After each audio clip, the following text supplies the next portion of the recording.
Our next guest is an advocate for healthy giving that's urging people to help those in need by supporting organizations with expertise and resources.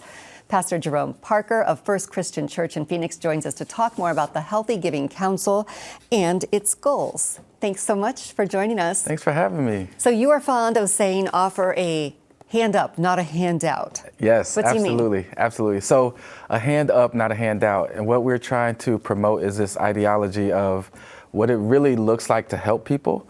If I give a handout, then it de-incentivizes a person to restore their dignity, to help themselves.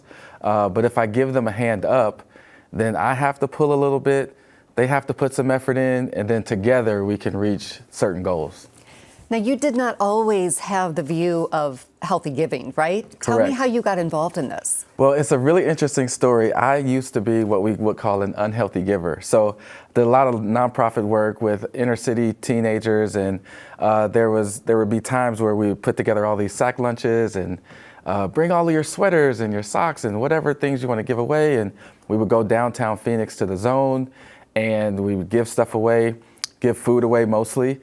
And I remember this one particular time the kids had made all these ham sandwiches with cheese on them.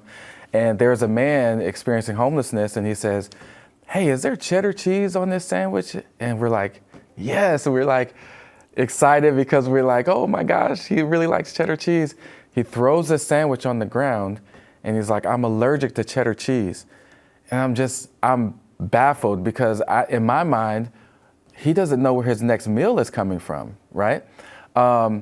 Come to find out, after talking with my wife, and she had done some work with the homeless community, he did know where his next meal was coming from. Literally about 200 feet from where we were passing out sack lunches, the Human Services campus at the time was given 3 meals a day and job skills and immunizations and housing vouchers and all the things that a person needs to end their homelessness. And we were passing out sack lunches, de-incentivizing them from taking advantage of those resources. You do raise a good point, though, when he said, "Oh, I'm allergic to cheddar cheese," is that is an issue, not to mention it creates sometimes litter for neighborhoods and communities. And I know you worked with the city of Phoenix and with others to create the Healthy Giving Council because that was a concern for some neighborhoods. Yeah, absolutely. And that's one of the unintended consequences of street feeding and street giving.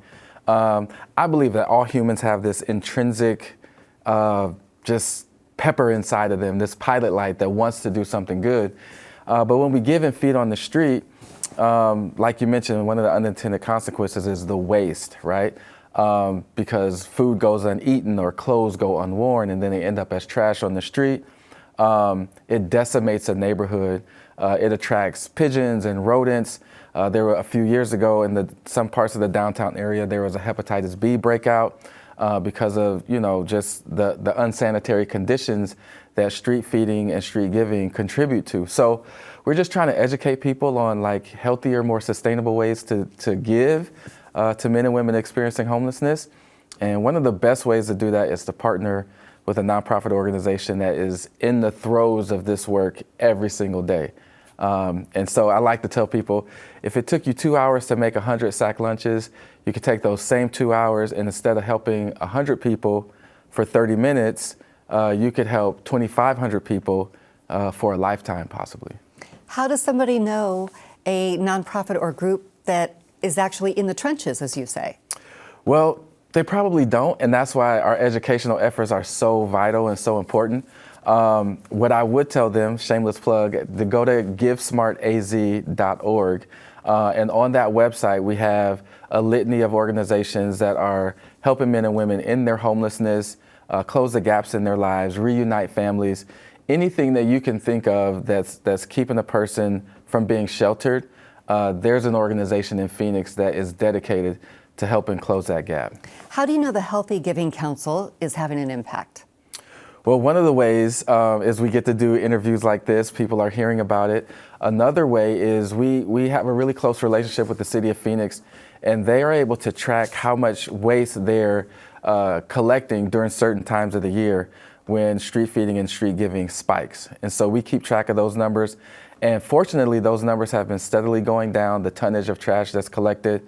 Also, the number of street feeders and givers that we're seeing is also decreasing. So we still got a lot of work to do, but there's some good things happening. We've got about 15 seconds left, so give your shameless plug again so people can get information. Well, I would just like everybody to know to go to givesmartaz.org and remember, you have a part to play in helping people end their homelessness. Thank you so much, Pastor. Appreciate you joining us. Thank you.